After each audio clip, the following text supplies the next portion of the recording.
Her ivory hands on the ivory keys strayed in a fitful fantasy, like the silver gleam when the poplar trees rustle their pale leaves listlessly,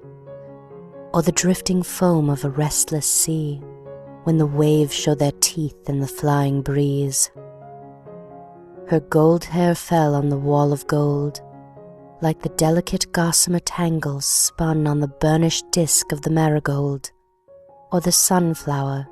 turning to meet the sun when the gloom of the jealous night is done, and the spear of the lily is aureoled.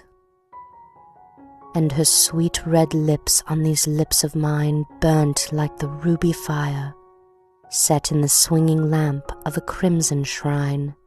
or the bleeding wounds of the pomegranate,